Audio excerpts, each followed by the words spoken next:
আব্দুল বারী আয়োজন করছে, তার বাপের রুহের মাগফিরাত হবে, আমাদের জন্য কি হবে? কিন্তু বিশ্বাস করেন, কোরআনের মাহফিল কোনো ব্যক্তির নয়, এটা কোনো গোষ্ঠীর নয়। এ কোরআন যিকরুল লিল আলামিন, তামাম বিশ্বে যারাই বসবাস করে, বহুমাত্রিক জগতে যারাই বসবাস করে, তাদের প্রত্যেকের জন্য কোরআন নাজিল করেছেন কে? আরো জোরে বলেন। এ কোরআন এক আযীম কিতাব। পৃথিবীতে কয়েকটি জিনিস আছে যেগুলি ইন্টারন্যাশনাল, এটা কোনো গোষ্ঠীর জন্য নয়, এলাকার জন্য নয়, গণ্ডির জন্য নয়, এটা বিশ্বময় ছড়িয়ে আছে। যেমন আমাদের রবকে সবাই বলেন, তিনি শুধু রব নয়, তিনি রব্বুল আলামিন। এরপরে আমাদের যিনি রসূল, সেই রসূলের নাম কি? মুহাম্মদ রাসূলুল্লাহ সাল্লাল্লাহু আলাইহি সাল্লাম। তার উপাধি সম্পর্কে আল্লাহ রাসূল, আল্লাহ পাক বলেছেন সূরা আম্বিয়ার 107 নম্বর আয়াতের অংশে, ওয়া মা আরসালনাকা ইল্লা রাহমাতাল লিল। এরপরে যেই কাবায় গিয়ে আমরা হজ করি, এই কাবা সম্পর্কে আল্লাহ রাব্বুল আলামিন বলেন মুবারাকাও ওয়া হুদাল লিল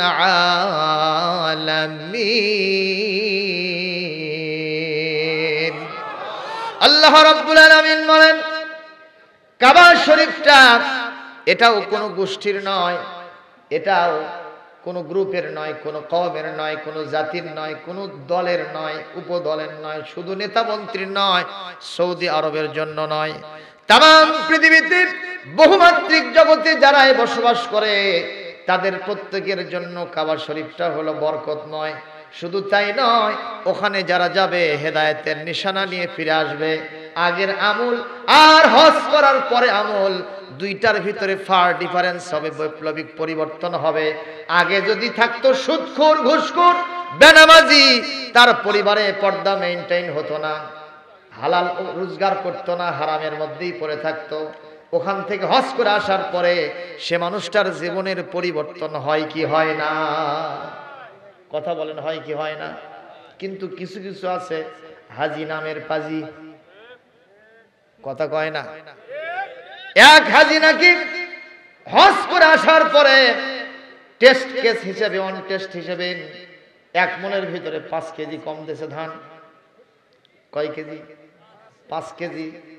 যেহেতু হাজি মানুষ হাব্বজুব্বওয়ালা, নতুন হজ করে আসলো, ওটা আর মাপজোক করে নাই, ওখান থেকে নিয়ে চলে গেছে।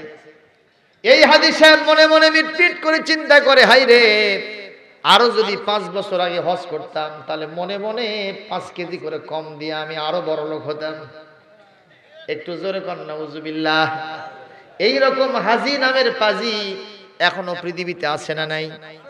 জোরে কর, আছে না নাই?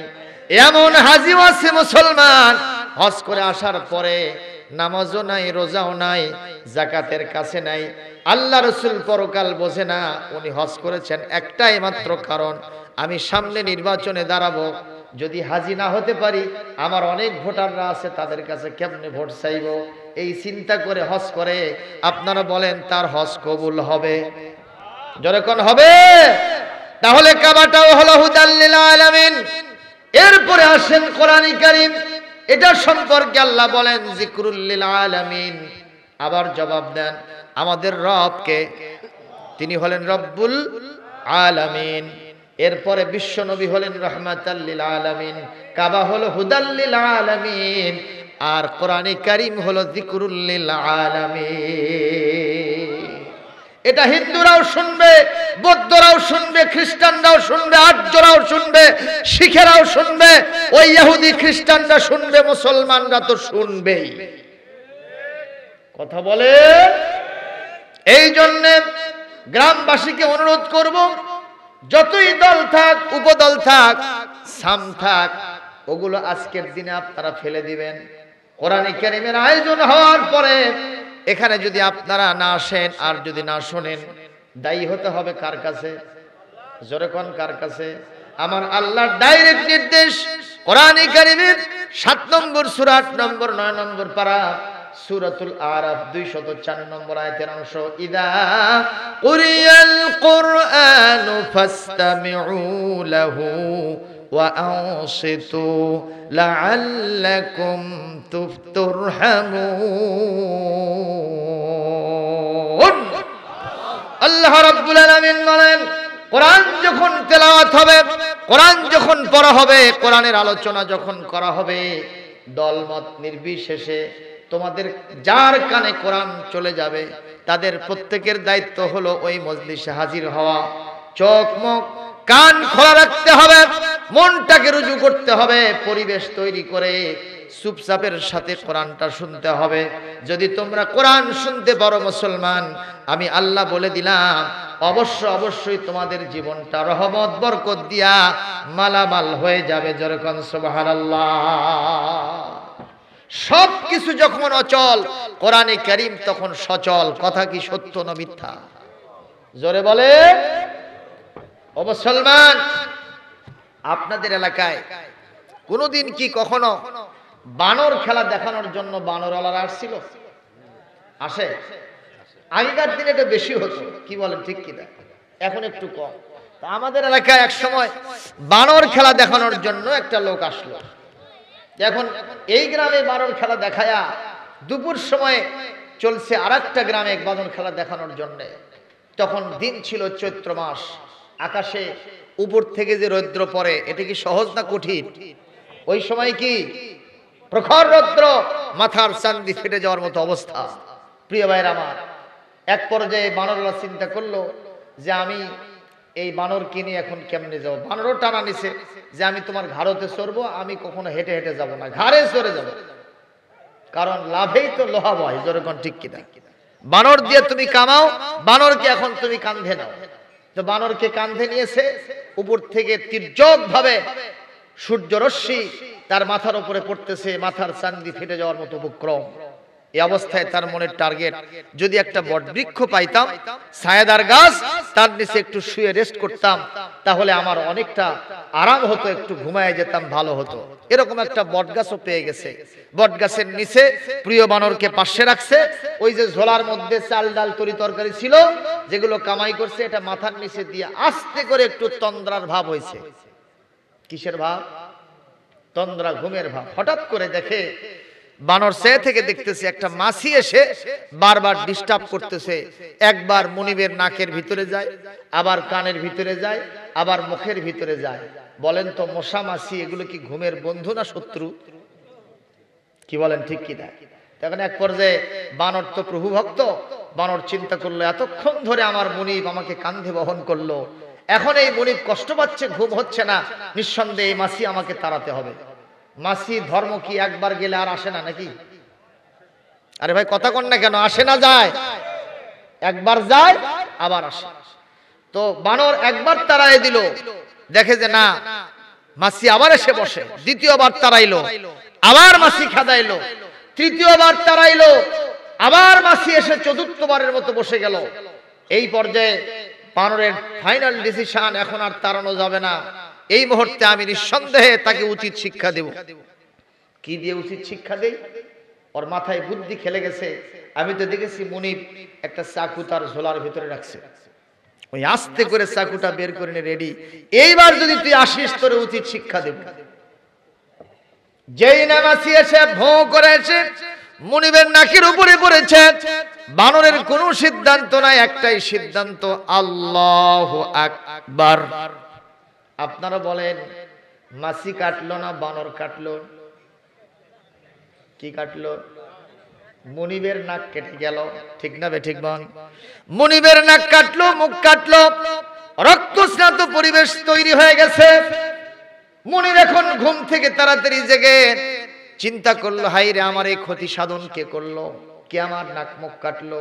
ডানে তাকায় দেখে, বামে তাকায় দেখে, সামনে পেছনে তাকায়, কোনো দিকে কোনো মানুষের অস্তিত্ব নেই। দেখে বানরের হাতের মধ্যেই কি? কথা কন কি? চাকু। বানরের মালিক বলতেছে, রে বানর, তোর হাতের মধ্যে চাকু কেন? তুই কি আমার এই চাকু মেরেছিস নাকি? কয় মুনিব, আমি আমার কলিজা ফেরে, বুকটা ফেরে আমার কলিজা দেখাবো আপনাকে। আপনাকে ক্ষতি করার কোনো ইচ্ছা আমার ছিল না। আমার টার্গেট ছিল মাছি মুক্ত ঘুম আপনাকে উপহার দেব, কিন্তু মাছি তাড়াতে গিয়া এটা কেন যে হলো আমি বুঝতে পারি নাই। আবু সালমান, আপনারা খেয়াল করেন বানরের মনের উদ্দেশ্য কি, সৎ না অসৎ? সবাই বলবেন। বানর কি ভালো চায় না খারাপ চায়? নিঃসন্দেহে ভালো চায়। মুনিব শান্তির সাথে ঘুমাক, নিরাপত্তার সাথে ঘুমাক। কিন্তু হিতে বিপরীত হলো কেন? এখান থেকে বোঝা যায় নিয়তের সেহাত থাকলেই হবে না, সহি নিয়ত থাকলেই হবে না। যে পদ্ধতিতে শান্তি দিব সেই পদ্ধতিটাও ভালো হইতে হইবে। আবু সালমান, আমার এই বাংলাদেশ 1971 সনে এক সাগর রক্তের বিনিময়ে, অসংখ্য মা বোনের ইজ্জতের বিনিময়ে বাংলাদেশ স্বাধীন হয়েছে। কথা ঠিক না বেঠিক? কথা বলেন না কেন? আমরা পাকিস্তানি হানাদারকে তাড়িয়ে দিয়েছি, লাল সবুজ পতাকা পেয়েছি। আজকে স্বাধীনতার 50 বছর প্রায় চলে যায়। আক্ষরিক অর্থে শান্তি বলতে, নিরাপত্তা বলতে যা বুঝায় এখন পর্যন্ত আমরা আমাদের দেশে পাই নাই। জোরে বলেন কথা ঠিক কিনা? একটাই মাত্র কারণ, আমরা মানুষ, আমাদের জ্ঞানের সীমাবদ্ধতা আছে। কিন্তু আমাদের যিনি স্রষ্টা, আওয়াজ দিয়ে বলেন তার নাম কি? আমার আল্লাহর কি জ্ঞানের সীমাবদ্ধতা আছে? আমার আল্লাহর অসীম জ্ঞান। কোন পথে, কোন মতে, কোন রাস্তায় চললে, কোন ইজামার মতবাদে চললে আমার ব্যক্তি, পরিবার, সমাজ এবং রাষ্ট্র শান্তি পাবে, এটা আমরা সৃষ্টিজীব, আমাদের বোঝার কথা নয়। এটা কার বোঝার কথা? এজন্য তিনি বলেছেন, কোরআনে কারীম আমি নাজিল করে দিলাম। আল্লাহ রাব্বুল আলামিন বলেন কোরআনে কারীমের সূরা ইব্রাহিমের 1 নম্বর 2 নম্বর আয়াতে আল্লাহ বলেন, কি সুন্দর করে বলছেন আল্লাহ রাব্বুল আলামিন, আলিফ লাম রা কিতাবুন আনজালনাহু ইলাইকা লিতুখরিজান নাস لتخرج الناس من الظلمات إلى النور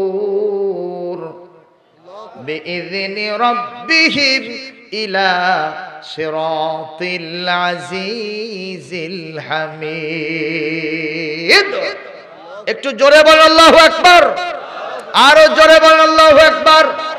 আল্লাহ রাব্বুল আলামিন বলেন, this is a holy book, al-Quranul Karim, we have sent down to you in order that you may bring forth mankind from darkness to light by the permission of their Lord to the way of Almighty and all-praised Allah subhanahu wa ta'ala। আল্লাহ পাক বলেন, এই কিতাব নাজিল করেছি শুধু ঝাড়ফুঁক দেওয়ার জন্য নয়, তাবিজ তোমার করার জন্য নয়, সবিনা খতম পড়ার জন্য নয়, হাফেজের মাথায় কাগজের পাতায় থাকবে, ঝুলায় ঝুলায় কোরআন পড়বা, এজন্য শুধু কোরআন নাজিল করি নাই। কোরআন দিয়েছি অন্ধকারের ভিতরে নিমজ্জিত একটা জাতিকে, মানব মণ্ডলীকে আলোর দিকে বের করে নেওয়ার জন্য কোরআন নাজিল করেছি। একটু জোরে সুবহানাল্লাহ বলবেন না? আপনাদের কি ঘুম ধরছে ভাই? খারাপ লাগতেছে? তাহলে একটু জোরে আল্লাহু আকবার বলেন, আরো জোরে আল্লাহু আকবার। যেমন তুমি দিলে জমিন, দিয়েছো আসমান, সুখের সমাজ গড়তে দিলে তেমনি কোরআন তোমার দয়ায় ফুরান, দয়ায় ফুরান, দয়ায় ফুরান। এই কোরআন হচ্ছে সর্বশ্রেষ্ঠ দান। কার পক্ষ থেকে? আরো জোরে বলেন। সূরা রহমান পড়েন, আর রহমান আল্লামাল কুরআন খলাকাল ইনসানা আল্লামাহুল বায়ান। আল্লাহ রাব্বুল আলামিন বলেন, আমি হলাম আল্লাহ, আমি হলাম রহমান, আমি হলাম মেহেরবান, আমি সৃষ্টি করেছি ইনসান, তাদের উপরে নাজিল করেছি কোরআন, নামটা দিয়েছি ফুরকান, যারা মেনে চলবে তাদের জন্য দেব জান্নাত। লিল্লাহি তাকবীর। প্রিয় ভাইরা আমার, এখন আপনারা জবাব দেন, সেই কিতাবের আলোচনা শোনার দরকার আছে না নাই? যদি আছে এই কথা মনে পড়ে, মনে করেন, তাহলে দুহাত তুলে আল্লাহকে দেখাবে। একজনের হাত যদি নিচে থাকে এই কোরআন কিন্তু আপনার বিরুদ্ধে কাল কিয়ামতে দাঁড়ায় যাবে। সবাই হাত তোলেন আর স্লোগান দেন লিল্লাহে তাকবীর, নারায়ে তাকবীর। আল কোরআনের আলো সারা দুনিয়ায় জালো, কোরআন আছে যেখানে নারায়ে তাকবীর। প্রিয় ভাইরা আমার, আমি এখন সেই কিতাব থেকে আলোচনা শুরু করছি। যতক্ষণ টাইম পাবো এর ভিতরে আমার আলোচনা শেষ হবে ইনশাআল্লাহ। জোরে বলি আমিন। আমি আপনাদের এই এলাকায় এই স্কুল না, প্রাইমারি স্কুল না, এই প্রাইমারি স্কুলেও আমি কথা বলে গেছি কয়েক বছর আগে, আপনাদের মনে থাকার কথা।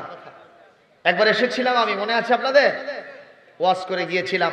আপনাদের গ্রামের মানুষগুলো খুব ভালো মানুষ। আমি শুনেছি এই মাঠে অন্তত 7-8টা মাহফিল হয় এক সিজনে, ঠিক কিনা? এটা কয় নম্বর হচ্ছে? এটাই প্রথম। প্রথমের লক্ষণ তো ভালো হতে হবে। মর্নিং শোজ দ্য ডে, সকালবেলার সূর্য বলে দেয় আজকের দিনটা কেমন যাবে, ঠিক না? ঠিক কর।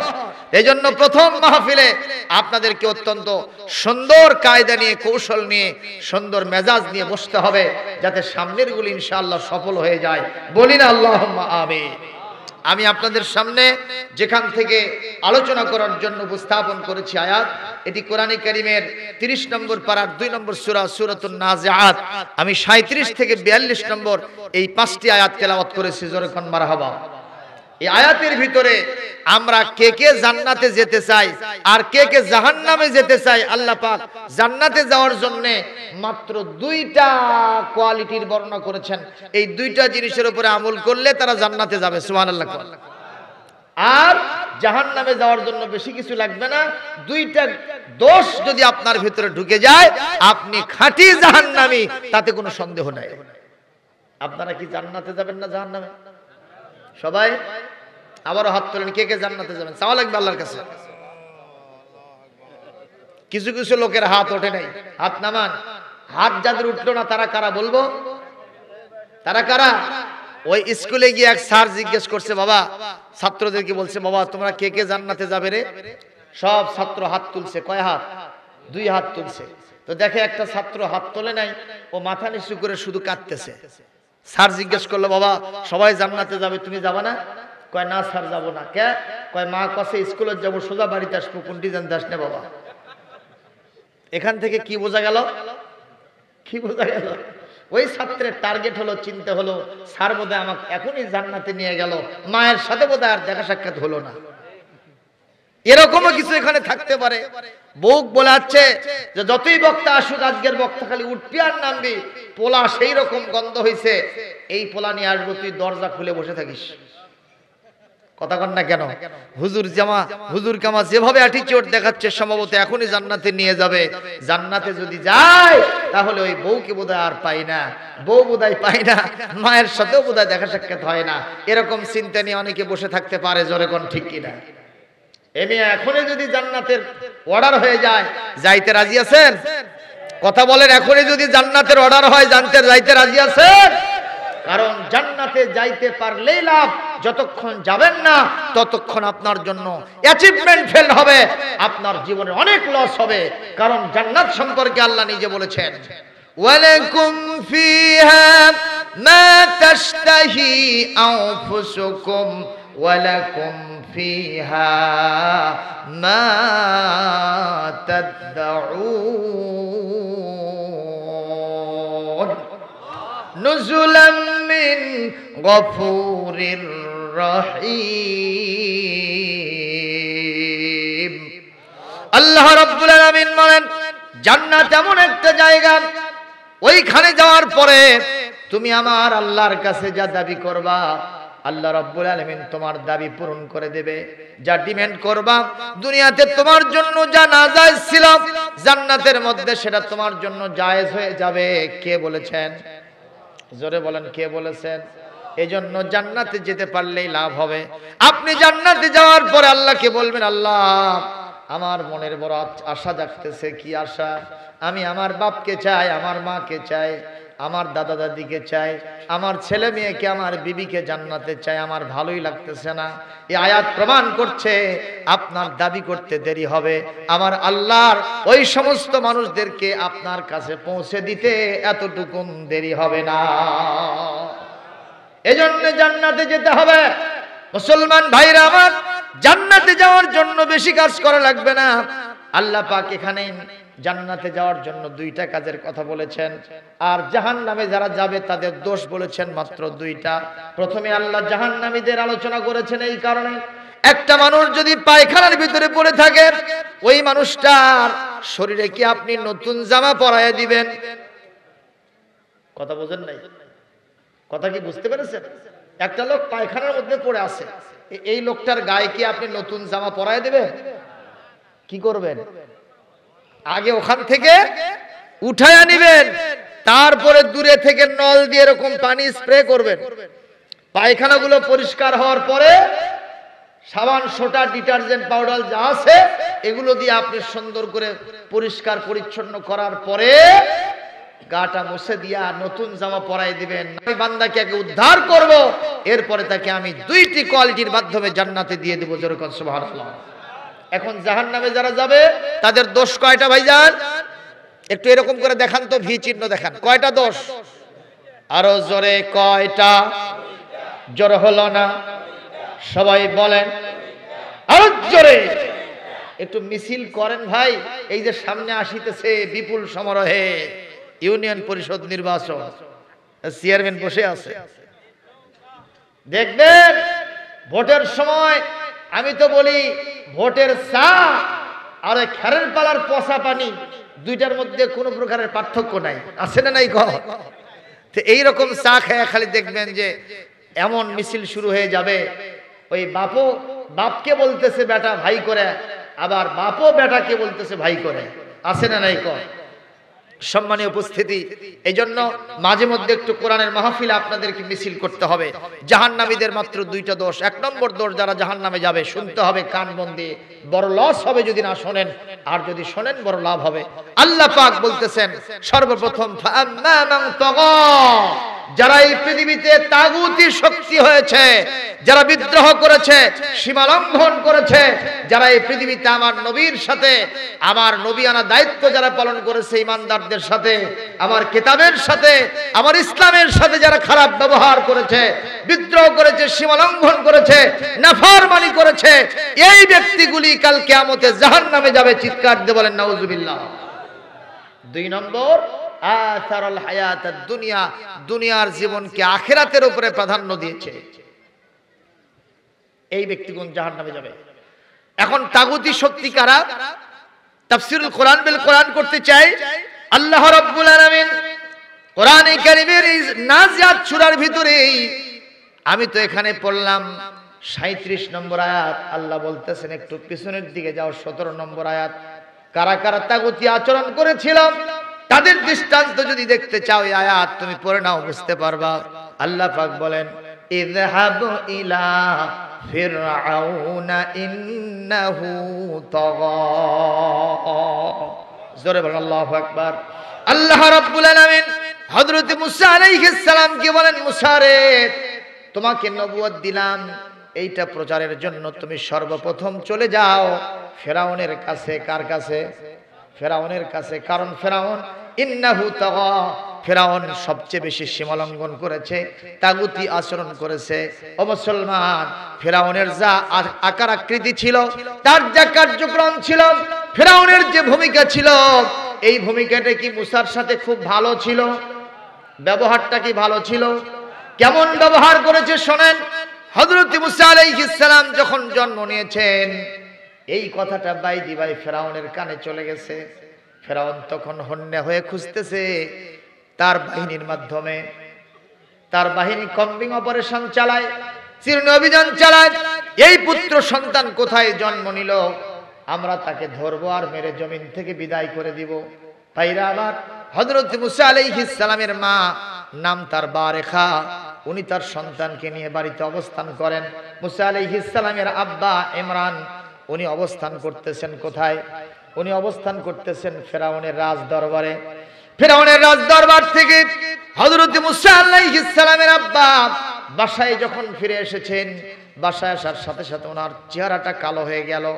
অথচ পুত্র সন্তান নতুন অতিথি আসছে, তাকে দেখার পরে মনটা খুশিতে বাগবাগ হওয়ার কথা, কিন্তু সন্তান থেকে তার মুখটা কালো হয়ে গেল।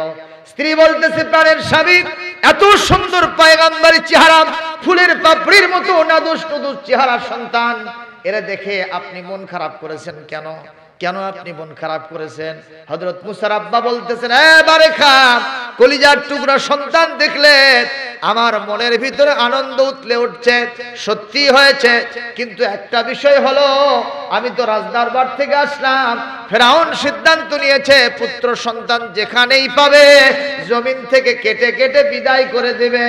আমার পিছনে পিছনে গোয়েন্দা বাহিনী আসতেছে, আমার কলিজার টুকরা মুসাকে যখন নিয়ে যাবে আমার চোখের সামনে, তোমার চোখের সামনে, আমি সেটা কেমনে সহ্য করব? কেটে কেটে জমিন থেকে বিদায় করে দেবে, সব সহ্য করা যাবে, চোখের সামনে সন্তান বিদায় করে দেবে, এটা কখনো সহ্য করতে পারবো না। সঙ্গে সঙ্গে হযরত মুসা আলাইহিস সালামের আম্মাও কান্না শুরু করে দিয়েছেন।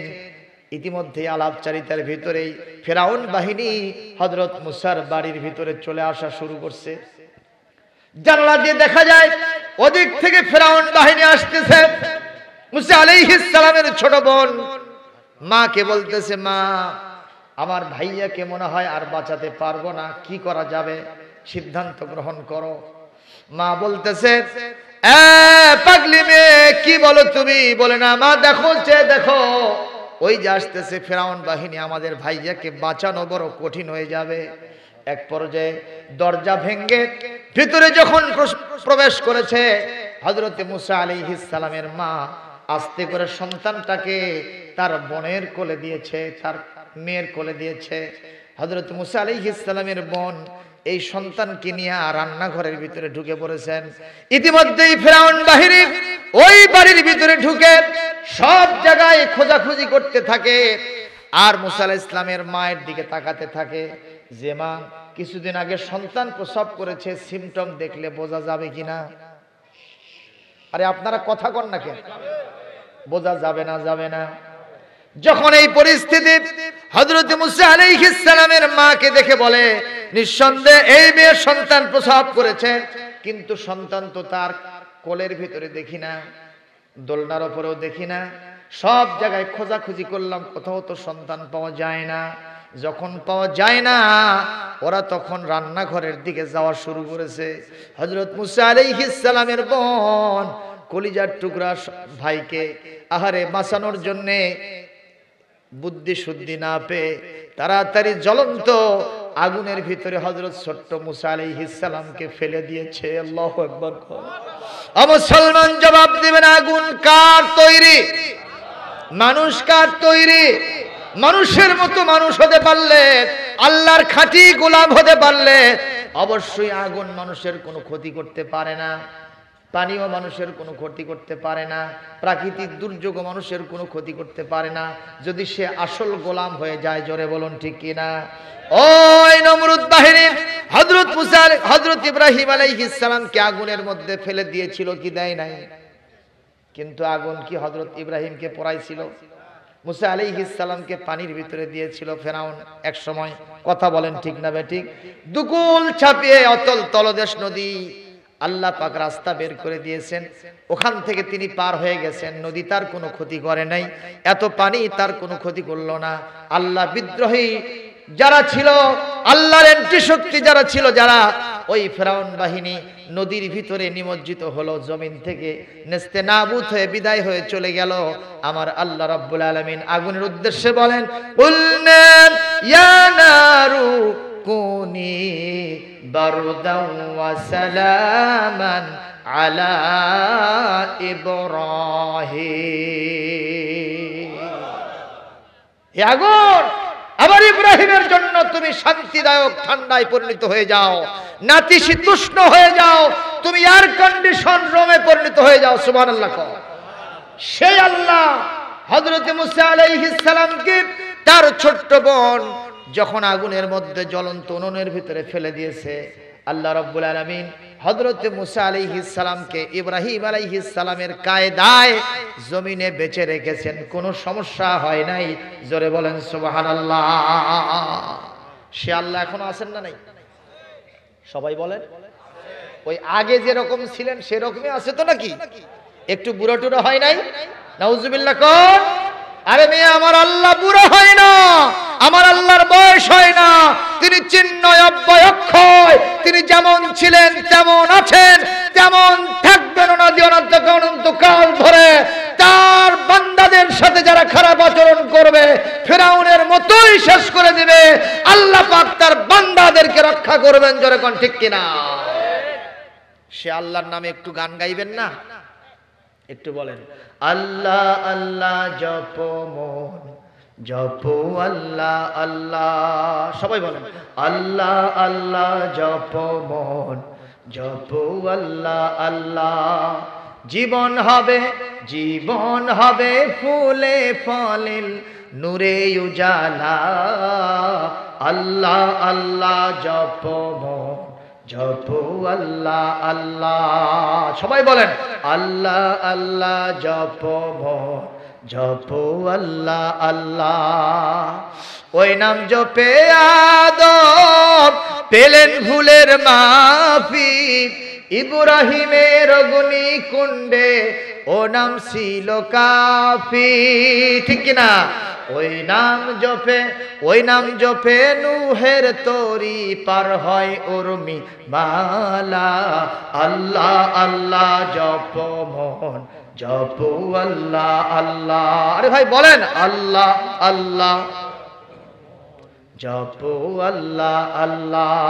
জীবন হবে ফুলে ফলে নূরে উজালা। আল্লাহ আল্লাহ জপো মন জপো আল্লাহ আল্লাহ। মারহাবা, লিল্লাহে তাকবীর। আমার ভাইরা, আপনারা সিংড়া এলাকার মানুষ, খেরের পালা দেখছেন? আছে নাকি খেরের পালা? এই যে কিছুদিন পরে খেরের পালা দেওয়া শুরু করবেন। এই খেরের পালায় যদি আগুন লাগে আর যদি কেউ গিয়ে এরকম করে বাতাস দেয় নিভানোর জন্য, পালা লিখবে না আরো বাড়বে? আগুন নিভে যাবে না আগুন আরো বাড়বে? এই পৃথিবীতে যারা ইসলামকে ধ্বংস করতে চায়, ওই ফ্রান্সের প্রেসিডেন্ট ম্যাক্রো সহ আরো তোমরা যারা স্বপ্ন দেখতেছো ইসলামকে দুনিয়া থেকে নির্বাপিত করে দিবা, আমার আল্লাহ তোমাদের কথা কোরআনে কারিমে কোট করে দিয়ে বলে, আল্লাহু মুতিম্মু নূরিহি ওয়ালাউ কারিহাল কাফিরুন ওয়ালাউ কারিহাল মুশরিকুন। আমার আল্লাহ পাক বলেন, ওই কাফের মুশরিকরা যতই জ্বালা পোড়া হোক না কেন, মন যতই খারাপ করুক না কেন, কোনো লাভ হবে না। আমি আমার নূরকে পূর্ণতা দান করব। ওরা খেরের পালার মতো বাতাস দিলে আগুন তো নিভবে না, বরং বেশি করে জ্বলতে থাকবে। ওই আগুনে তোমরাও জ্বলে ছারখার হয়ে যাবা। কথা বলেন ঠিক কিনা? আপনারা কি ইউক্যালিপটাস গাছ দেখছেন? জমির আলে আলে লাগানো থাকে না? আমার এলাকায় একজন চিন্তা করলো, ইউক্যালিপটাস গাছ এর 14 গোষ্ঠী সাফ করব, জমিনে ছায়া দেয়, আর এই ছায়ার মাধ্যমে ধান ঠিক মতো হয় না। 10টা কাটে থুয়ে আসছে, 5 দিন পর 7 দিন পর যায় দেখে এক একটা থেকে 10টা করে কুশি বাড়াছে। কথা কি হাসানা মিছা? আরো জোরে কোন হাসানা মিছা? ও মুসলমান, ইসলামী শক্তিকে, আমার নবীর নূরকে, আমার নবীর উম্মতকে যারা জমিন থেকে বিদায় করে দিতে স্বপ্ন দেখবে, একজন করে মারবে, 10 জন করে জন্ম নেবে। আপনারা কি বলেন? এই পৃথিবীতে ইসলামের পক্ষে যারা আছে তাদের নাম নিশানা কি মুছে গেছে? জোরে কোন মুছে গেছে? কথা অনেক আছে, বলতে পারবো না, সময় নাই। মুসলমান, আপনারা বলেন, শুধুমাত্র ফেরাউন হযরত মুসার সাথে এই সমস্যা করলো নাকি আমার নবীর সাথেও এই সমস্যা করছিল? ফেরাউন বাহিনী, রাসূলুল্লাহর যুগে একজন ফেরাউন ছিল যার নাম আবু জাহেল। কথা বলেন ঠিক না বে ঠিক? এই আবু জাহেল বাহিনী নবীর সাথে কি করলো? কোরআন কারীমের সূরা আনফাল 30 নম্বর আয়াতে আল্লাহ পাক সেটা কোট করে দিয়েছেন, ওয়া ইয ইয়ামকুরু বিকাল্লাযীনা কাফারু লিয়ুসবিতুকা আও ইয়াকতুলুকা আও ইউখরিজুকা ইয়ামকুরুনা ওয়া ইয়ামকুরুল্লাহ ওয়াল্লাহু খায়রুল মাকিরিন।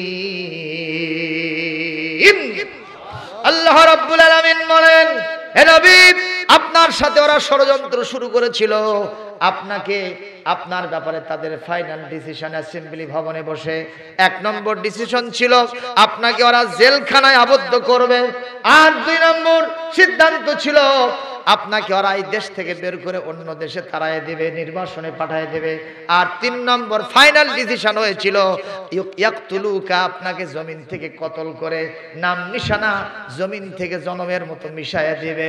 এটা তাদের স্বপ্ন ছিল।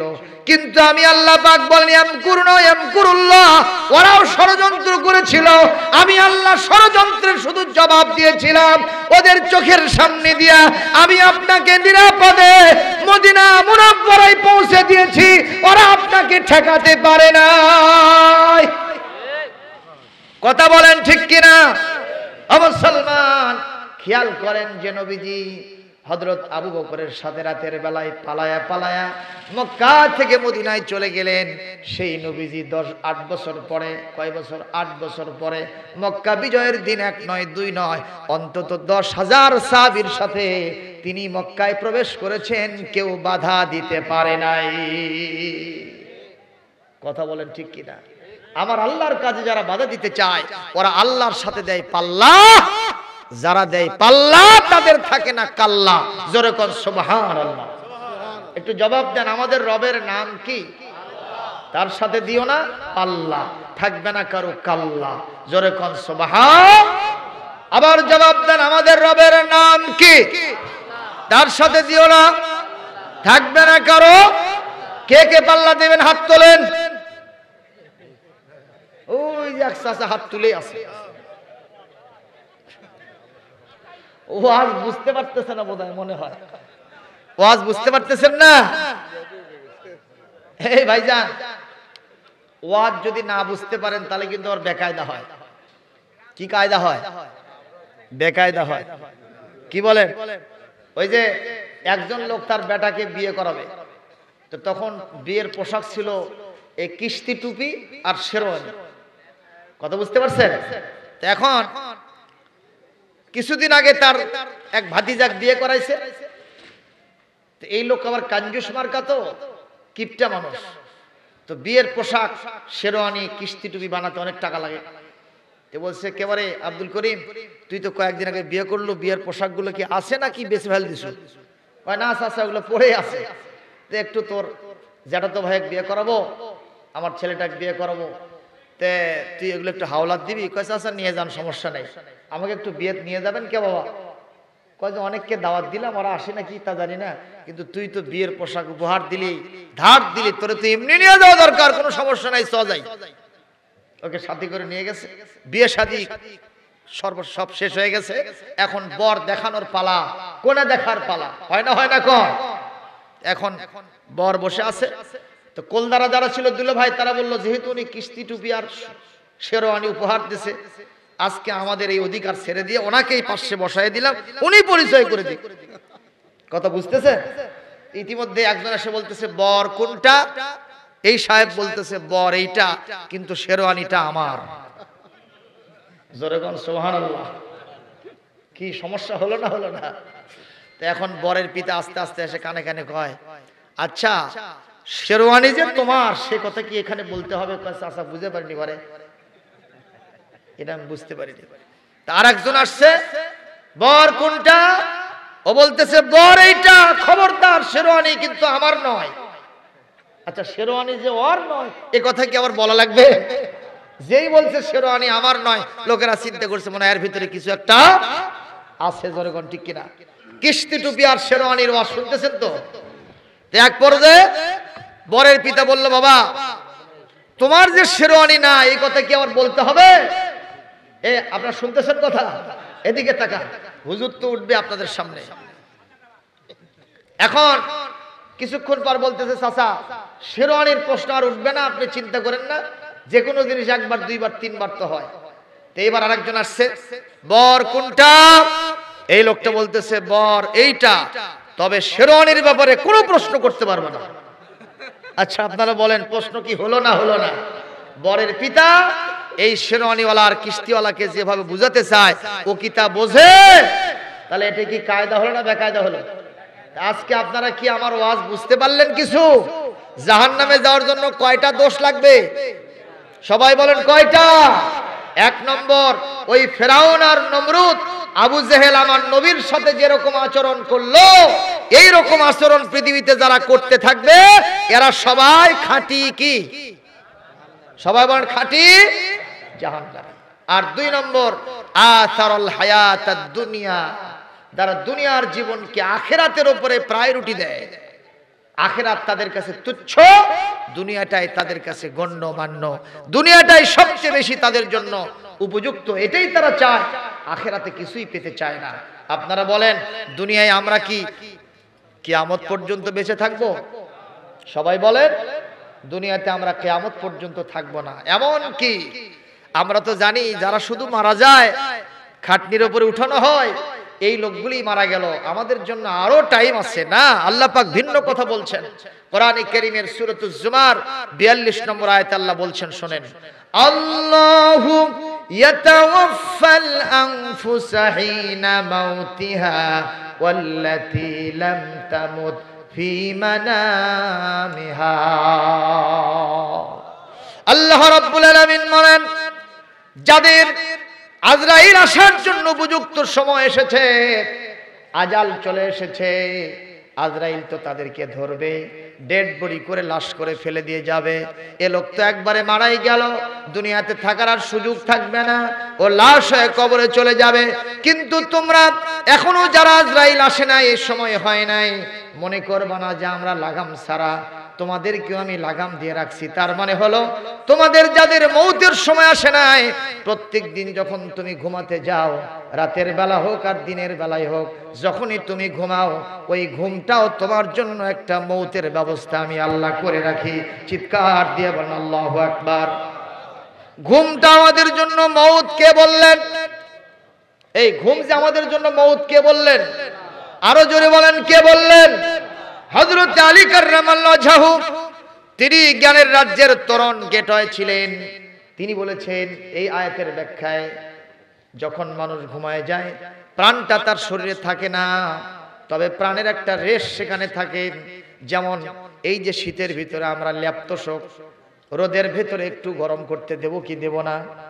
আপনি ল্যাপতোষক নিয়ে আসছেন, রাত 12টার সময় যদি পা ঢুকান, বলেন তোর ভিতরে একটু গরম পাওয়া যায় না যায় না? কথা বলেন যায় না যায় না? এরপরে আপনি সাইকেল চালান, নিউট্রাল করে দিলেন, মোটর সাইকেল চালান, নিউট্রাল করে দিলেন, গাড়ি কি তখনই বন্ধ হয় না? কিছু দূর চলতেই থাকে, কিছু দূর চলতেই থাকে।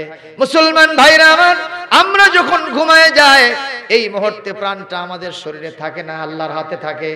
এই জন্য আল্লাহর নবী হযরত মুহাম্মদ সাল্লাল্লাহু আলাইহি সাল্লামের একান্ত সাহাবী, তার জামাতা হযরত আলী বলেন, প্রাণের একটা রেশ থাকার কারণে যখন আল্লাহ তাকে, এখনো আজরাইল আসার সময় হয় নাই, তাকে ঘুমের ভিতরে রেখেছেন, আবার যখন জাগ্রত হওয়ার সময় প্রাণটা ফিরে দেন। এজন্য আমরা যখন ঘুমায় যাব একটা দোয়া পড়ব, আল্লাহুম্মা বিইসমিকা আমুতু ওয়া আহয়া। বলেন আমিন।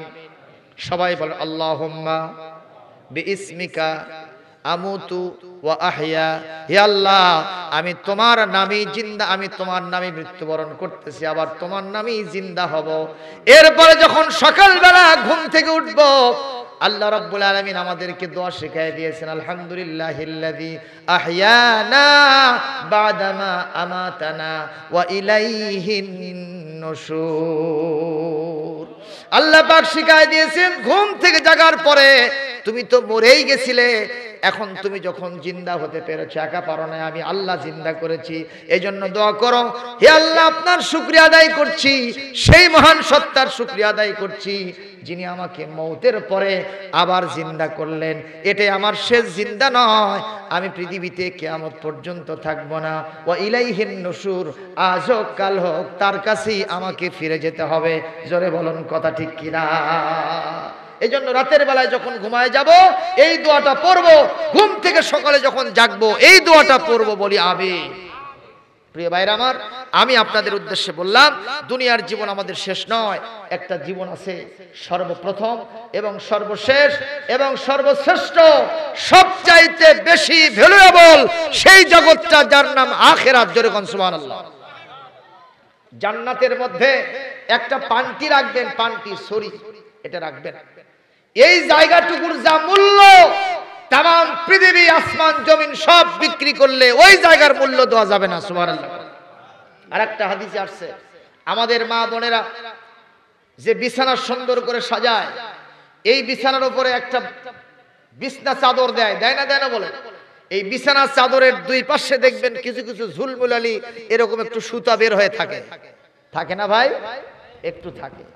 একটা হাদিসে আসছে এই চাদরের দুই পাশে যে ঝুলমুলানি সুতা বের হয়ে আসছে, এই জান্নাতের ভিতরে কামরার ভিতরে আপনার বেডের উপরে যেই সুন্দর বিছানার চাদরটা বিছানো থাকবে, এই দুই সাইডে ঝুলানো এই ছোট্ট ছোট্ট সুতার যা মূল্য, একটা সুতার যা মূল্য তাম পৃথিবী আসমান জমিন বিক্রি করলে এর মূল্য দেওয়া সম্ভব হবে না। মারহাবা।